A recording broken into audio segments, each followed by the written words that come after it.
بسم الله الرحمن الرحيم. الحمد لله والصلاة والسلام على رسول الله وعلى آله وصحبه ومن اهتدى بهديه إلى يوم الدين.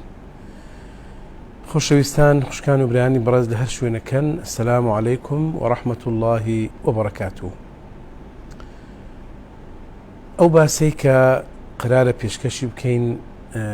باسيشي زور ترو حيوي وبرنشاتو تالاچیە وەکو صاحبەکەی کە ئەویش باسی سید قوتب ئیبراهیم حوسێن الشاذلی. سید قوتب رحمه الله ئەگەر وەکو بدایەت و مەدخەلێک بچینە ناوی دەتوانین بڵێن دوعا و چاچی دایکی و هەروەها باشی و چاچی بابی بووە. خواهي گەورە باسی شتێکمان بۆ دەکا لە سوورەی ئالی عیمران کە دەفەرمێ إذ قالت امرأة عمران رب إني نذرت لك ما في بطني محررة فتقبله مني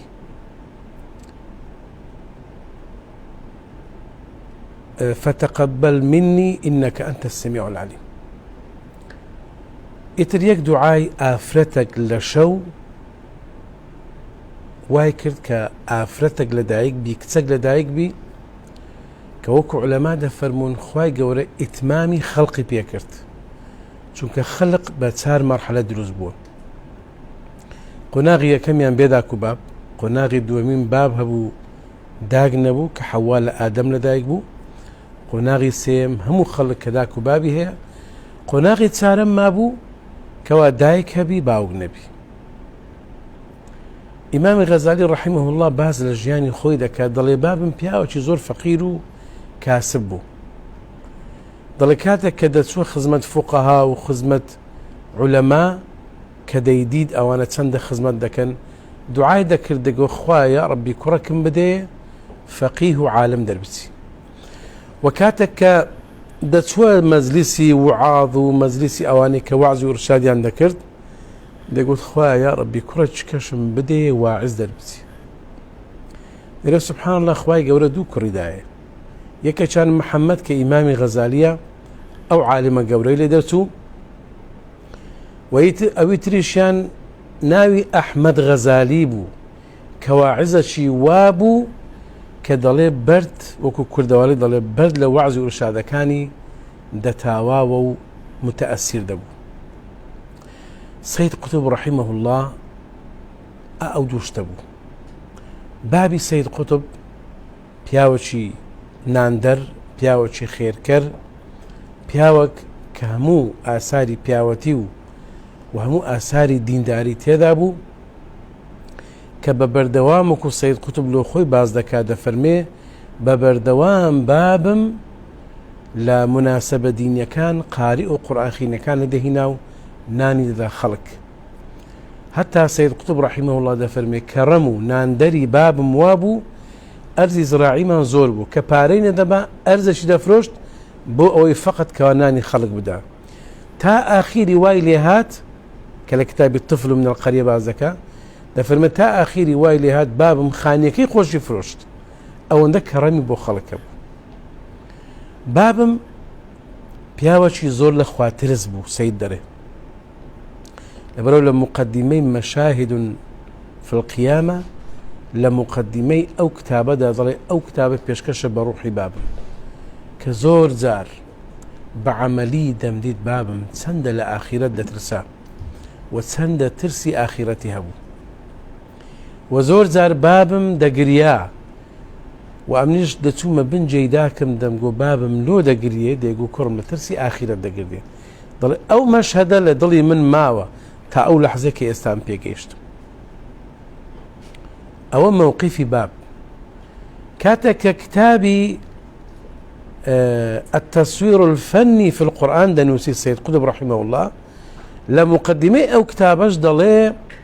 ئەو کتابەش پێشکەشە بە ڕوحی داکەم. ئەو داکەی کە زۆر عەشقی قورئان بوو، زۆر گوێی لە قورئان ڕادەگرت و زۆر جار دەمدیت دایکم کە هەر منی هەبوو جاری یەکەم کە گوێی لە ئیزاعە و ئەوە ڕادەگرت دوعای دەکرد کە خواي قورا أن يأتيني حسن الترتيل، خوا حسن ترتيل مداتي دنجش خوش مداتي قرآن لبرب كما قرآن بخينم. ذا السيد رحمه الله دفرمي فآتاني الله حسن التأويل، لزياتي حسن ترتيل خواي قورا حسن تأويل دامي، تفسير دامي، عمق دامي للقرآن. سيد قطب رحمه الله خوشويستان لصالي 1906 لدايق بو لقندي موشي لدايق بو سرب محافظي أسيوط كلوين در لدايق بو لناو عائليك پرورده بو كعائلة زور ديندار بو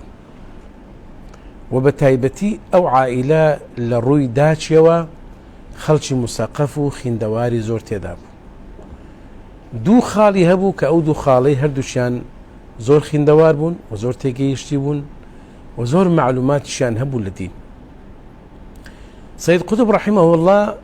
قناغي ابتدائي وأواني لو قندة تواو كرد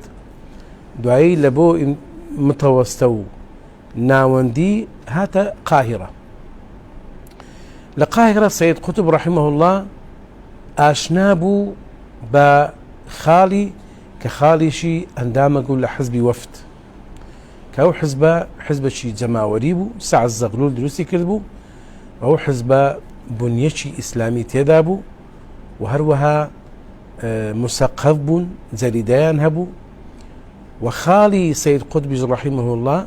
زور تأثيري لسا سيد قطب هبو. دواتر لري خالي آشنابو لقر عباس محمود العقاد كخوي سيد قطب دفرمي كأشنابهم بعقاد آفاقة زور قورم لسر بوا أو آفاقة واي كرد كمن زور بك ومناو خيندنو خينوا لبروا عقاد مكتبية زوزو زخم وقوريها بو كسيد قطب رحمه الله هرب خوي خولياي خينوا يبو حتى لأي ابتدائي كاتك لو قندبو پارەی کۆ دەکردەوە ئیتر بەخۆی دەرێ کابرایە کەبوو بە ناوی عەم صالح ئەوە دەهات کتابی دەفرۆشت و کتابم لە ئیستیعارە دەکرد و کتابم زۆر دەخیندەوە. ئیتر خوای گەورە وای کردبوو کە یعنی خوێندنەوەیەکی زۆر گەورەی هەبی هەر لە منداڵیەوە کە تەمەنی گەیشتە نزیکەی 10 ساڵی توانی هەموو قورئان لەبەر بکە زۆر بە ئاسانی.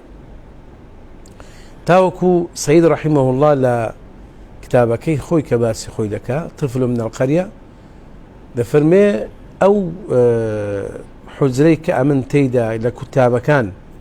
قرآن تيدا حفظ كرد هر هم يا شانازيان بويدا كرد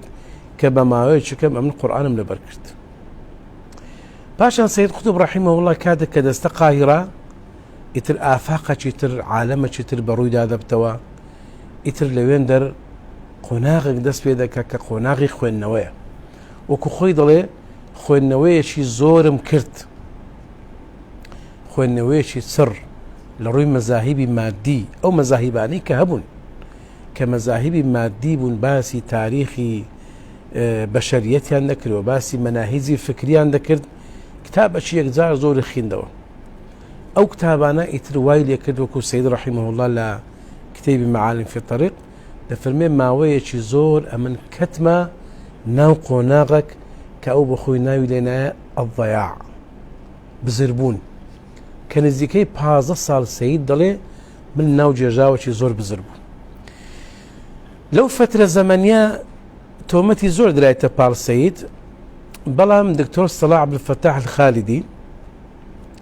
لە کتابی من الميلاد إلى الاستشهاد لەوێن دەر ئەو تۆمەتانە زۆربەی زۆری ڕەت دەکاتەوە لەسەر سەید رحمه الله. مثلا تۆمەتی ئەوەی درایتە پاڵی کە يعني محمود عبد الحليم ل أحداث صنعة التاريخ كتابي إخوان المسلمين باز دەکات کە سەید داوای کردبی ئافرەت بەڕووتی بگەڕێ ئەو تۆمەتە دیراسەیەکی زۆر جوان دەکرێت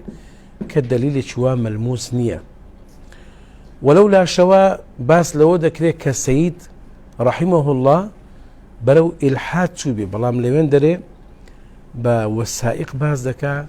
کە پێیان گوتیە لە سەید قوتب رحمه الله لەو قۆناغی کە کتێبی ئیشتراکیەت و ئەو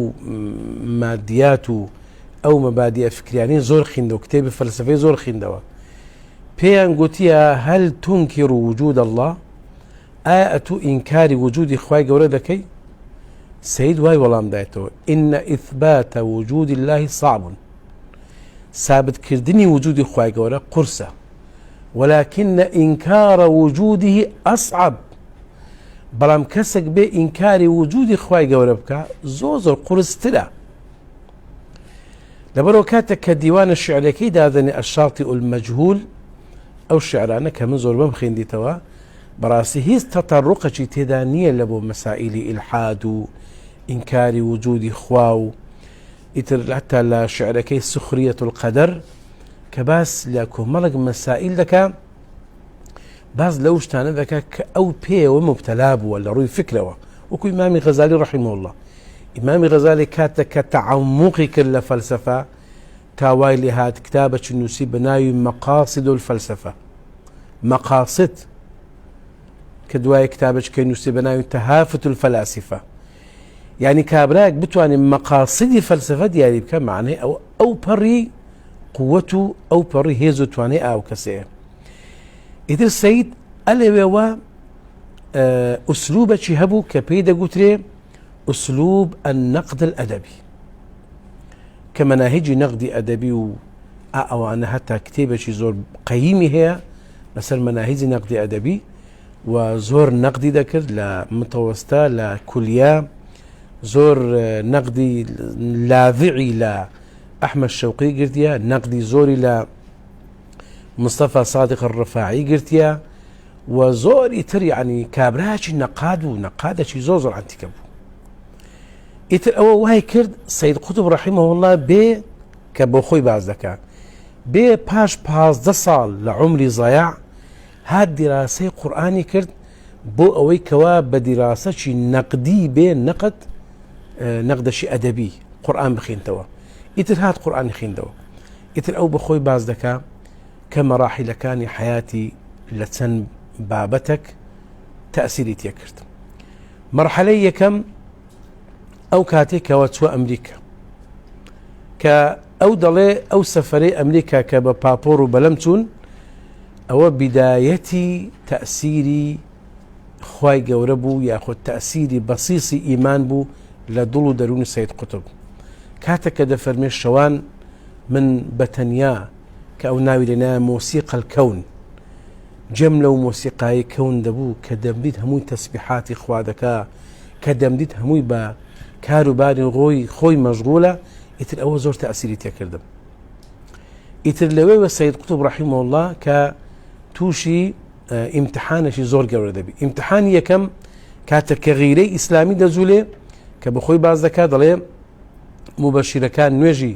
مەسیحیەتیان دەکرد، ئەمنیش چوومەکن قوبتانەکە گوتم ئەمنیش نوێژی جومعە دەکەم،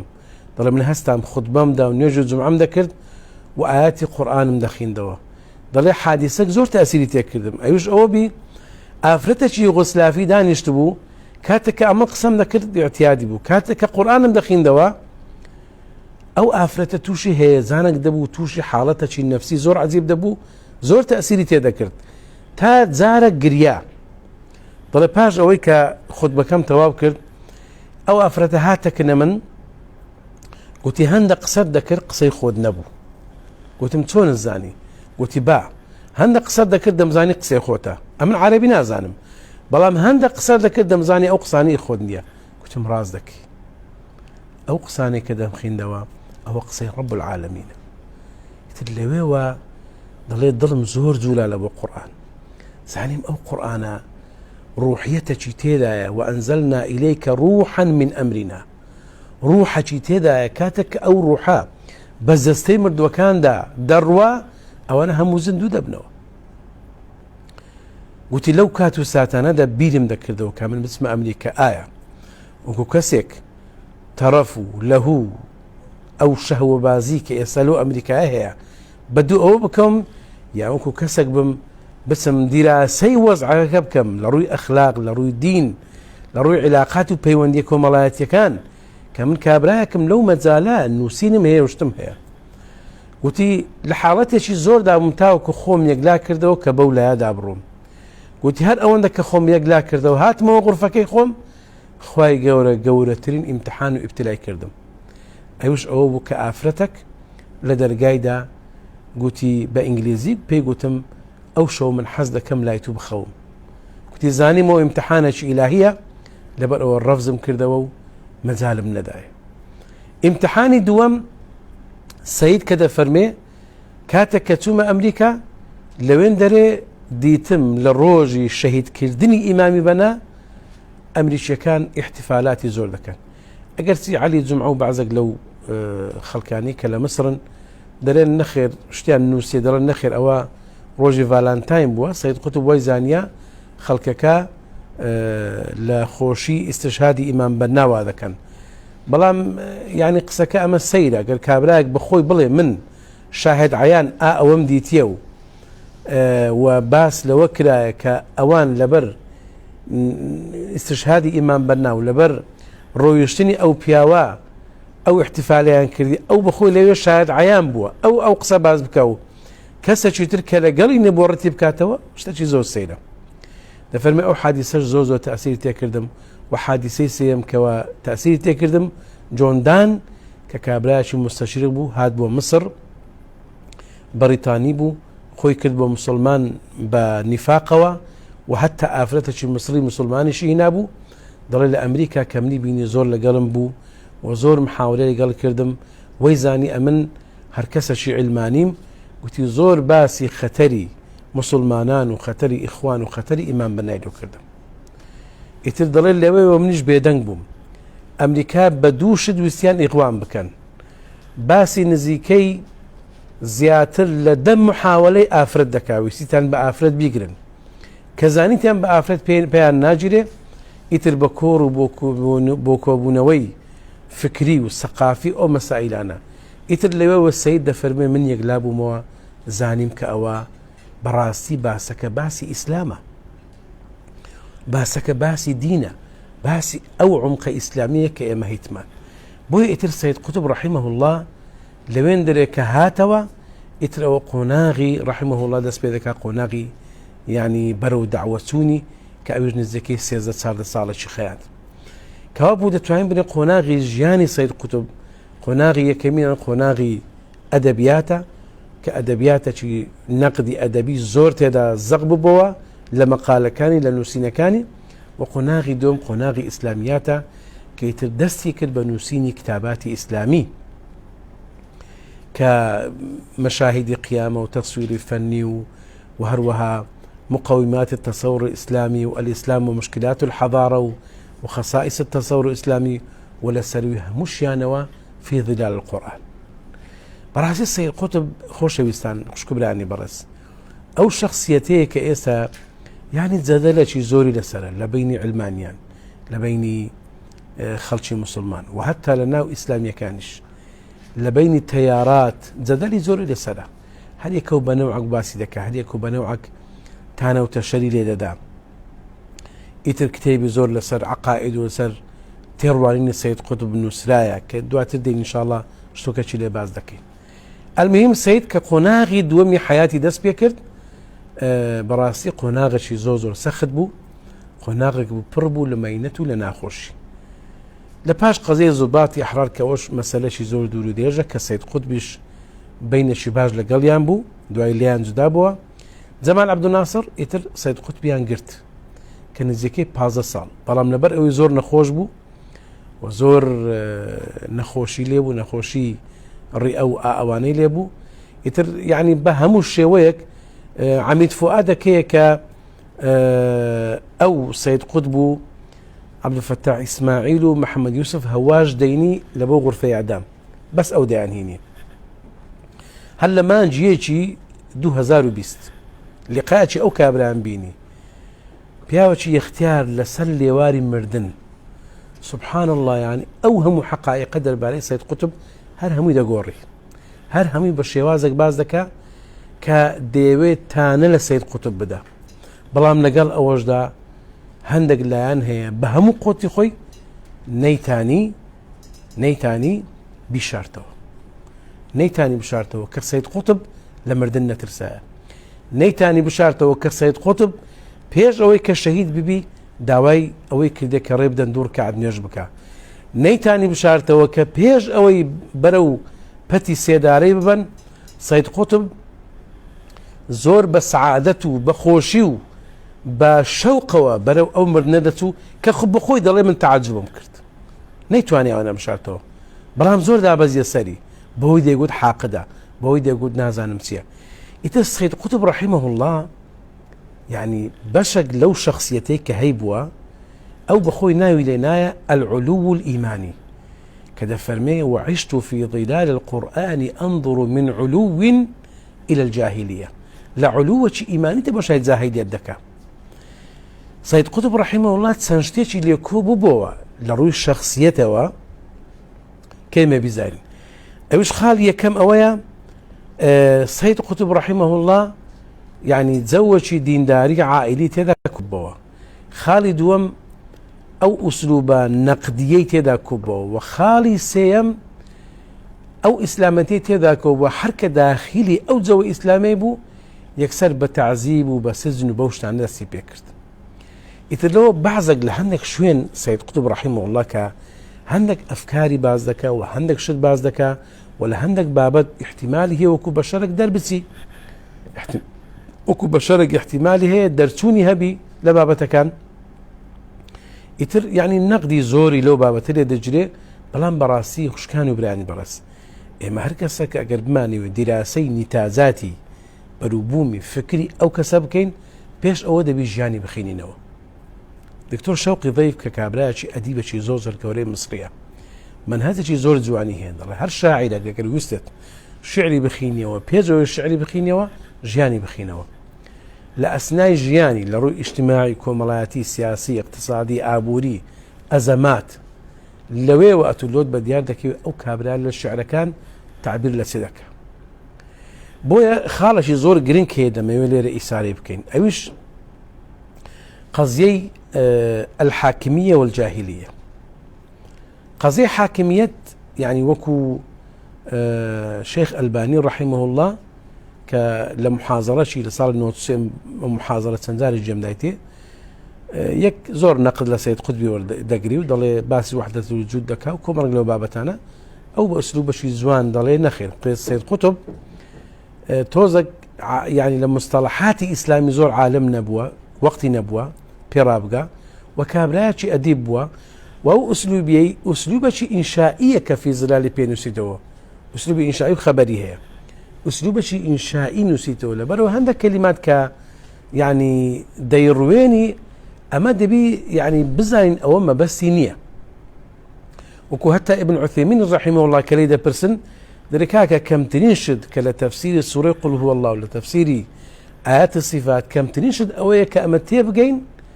دەبێ ئەو کابرای ئستبیانی بکەین يعني دوو شت هەیە ئیما ئەوەتە ئینکاری صفات بکە ئینکار ئەوە کوفرە ئەو ئینکاری ناکات تەویلی دەکا تەویلەکە دەبی پێی بگوترێکە ئەو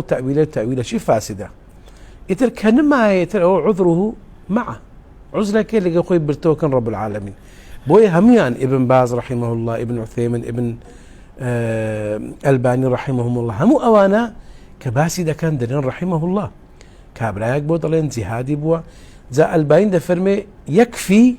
يكفيه أنه قال في كتابه معالم في الطريق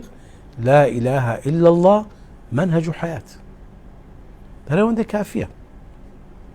كالكتاب معالم دليل لا إله إلا الله منهج حياة بويا سيد قطب رحمه الله يعني وش كان يبراني براز بو قناغي دا تيبري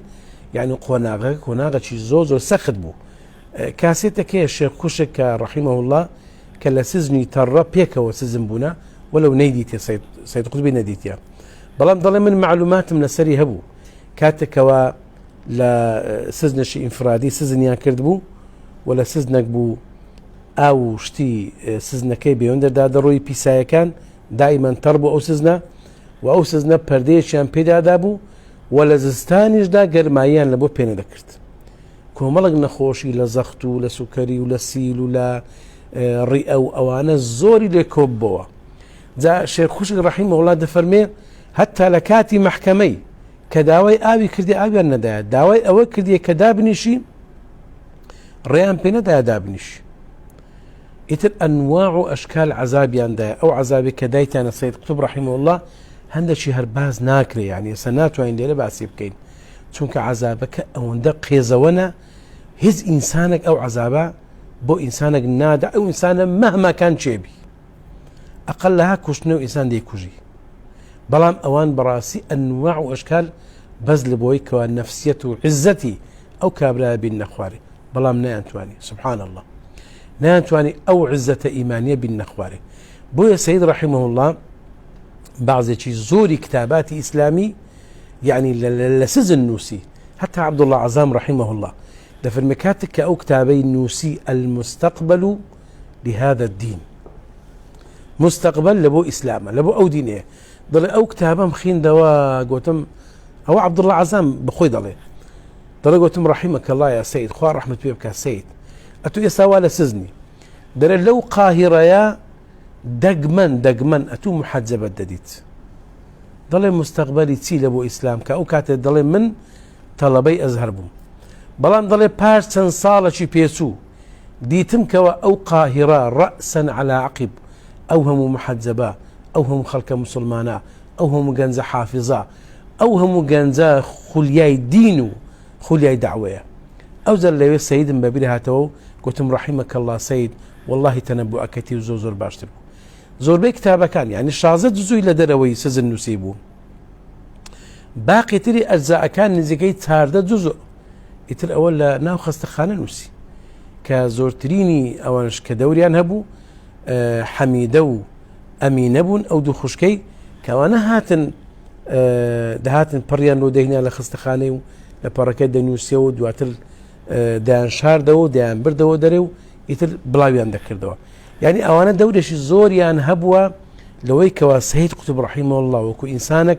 كهندق مسائل هي تأثيري تيكرديا لقضية حاكمية دا زور حاد بوا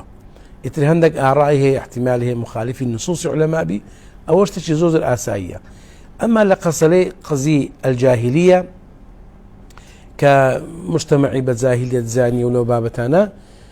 أولا دي كأمن متابعة ممكن باحتمال هي خلق آثاري تري اللي خين بيتوا يعني تكفيري تيدانية بلام سيد قطب رحمه الله باز للزاهليتك دكا وكو زاهليتي قبل الإسلام. إتر أجرتي إمامي حسن هضيبي وكل كتابك لماذا عدموني لويندر باس لو ذكرك كإمام يعني تنبيهي سيد قطبي كذا وتنبيهي محمد يوسف عبد الفتاح إسماعيلي كذا كهرسيشيان تفكيري تنكن تفكيري خرابنا كان دواتر إمامي حسن الهضيبي كتابي دعاة لا قضاة نوسيتي كلويندر زور بابتي روم كريتو لدرباري عقيدة لدرباري هنك مسائل تر. المهم يعني أوانا هم قناغ مراحل بنا بجياني سيد قطب داتي بريو تا أو قناغيك أو كاتيك زاري كم بهوي أسباب الصحي وبتكليفي يعني الرئيس عراق أو كاتب عبد الرحمن عارف بو عبد السلام عارف العفو أو كابرايل لسزن دار دكري بلام تسمان جي بينتو زمال عبد الناصر دباري قلتيانو أو زار أمري إعداما لو قلت إتر بيش نيوجي بياني كرؤساء الدولي يكزار زور داوان زمال عبد الناصر كذبو كو إعدامي نكن بلام هرسيشيان سيد قطب رحمه الله لقر عبد الفتاح إسماعيل ومحمد يوسف هواش أو أنا هرسيشيان بيك كو إعدام كرا شيخ خوشك حادثة زور خوشو زور سيدة جرتو دلي مصطلحك هي لسزني حربي بيدي قلتي سكين دركي سيد قطبي عندها عميدة كاد قلتي سيد هسه أورو سكين معناه قلتي بلا إذا زانم هيتمان يعني قورين بلام أورو بو سزنا شيترنا أورو إلى الفردوس الأعلى قلتي شون الزاني كما أورو إعداما دكين قلتي إستا بيغمبري خوامنا خيوديت عليه الصلاة والسلام جاءني راكبا على فرس أبيض لسر أسبتشي سبي سوار بو وهات لام دسي مني قرت توقيل قر كردم قلتي هنيئا لك يا سيد الشهادة سيد هنيئا لك الشهادة هنيئا لك مجدد لي بسيد كاتو إن شاء الله تعالى أو شهيد دبي. وبالفعل سيد قطب لو كاتو ساعتها ندى شهيد كده خوش بستان لو ما وكرتي بهم خوش اشتاق باز بكم درباري أو كتاباني كسيد قطب رحمه الله ككتابي يكزار زوري هبوة تسل أواني للروي أدبي بونا وكو طفل من القرية وكو أشواك وكو المدينة المسحورة وكو النقد الأدبي أصوله ومناهجه تأواني كإسلامي بون وكو مشاهد القيامة وكو التفسير الفني في القرآن وكو أفراح الروح براسي أفراح الروح كتابك بينقوش هم كسك بيخين تو كناميك لبو آمنين خوش روين دكا بس لو خوش الروح حدكا كواتيدا إسالة سزن واروى باسي معالم في الطريق وهذا الدين والمستقبل لهذا الدين العدالة الاجتماعية والإسلام والسلام العالمي في التاريخ فكرة ومنهاج ولماذا عدموني والسلام العالمي والإسلام بلا مهمترين يعني كتفسيري في ظلالتي كأوبراستي تفسيري في ظلالي أستاذ دكتور فهد بن عبد الرحمن بسليمان الرومي كتابة هي بناء التفسير في القرن الرابع عشر. لو كتابة براستي يعني سيدي هناي تنابه كابراش السعودية وزور بجواني باسي تفسير سيد قطب ذكا كذا فرمي زور كخلق يا تانا وتشري لي دا وباسم كلبر او زور خلق متوي سيد قطبة تانا وتشري لي دا عندك دير تفسيرني عندك دير نازم تنيا بس او ضليت تفسيرك او بلام ضليت سر او اساسا تفسيرك انا اساسي كم الاسلوب الادبي باسي اسلوبي ادبي قران ذكا دواي تذوق النص القرآني دواي الحركية يعني كباسي حركي قرآن ذكا لحياة دواي باسي التفسير الجمالي الفني واستيحاء النص دون مقررات سابقة وأساس الشاشمينش الوحدة الموضوعية كهل يقلو بابتانا براسي خوشويستان أود بي دراساتي زور جواني بكري إنسان أقل دراساتنك أم جملة عبد العزيز بن آل الشيخ بو قلتي زوري عن درباري سيد قطب قو أو في ظلال قلتي من سيزارم خين دوا أو جردواي تيجيشتم كأو بياوة صدامي دبرو إنسان كاتك كنيتا ذاتي أو بياوة دخين توا دبي براستي بجواني بخين توا وتيبقى أو أن مززة شي زوزر حي وزندية لقنزيك كواتواني همو جياني خوي وهمو حياتي خوي ترخام بكالبو إسلام حتى لقضية زواجي كتسنزار نزيكي بينزار تسارزار ديوي الزواج بكا لبر حالتي سزنو لبر حالتي خينو لبر حالتي سفر ناتواني زواج بكا إتر هموش تشي تقديم كرد وهموش تشي بيشكا كرد بإسلام إتر أو روح زندوي لي درتو كيسا أمنوتو بشوق وزوقوا جياني حياتي نتازاتي دخينينو خواهي قول الرحم بسيد قطب بكا رحمه الله كلماوي أوشي الصالي جيا تواني شتيشي زوزور بيشكش بدين بكا وخواهي قول مزيسي إيمج مبارك بكا تا ألقوا برنامج والسلام عليكم ورحمة الله.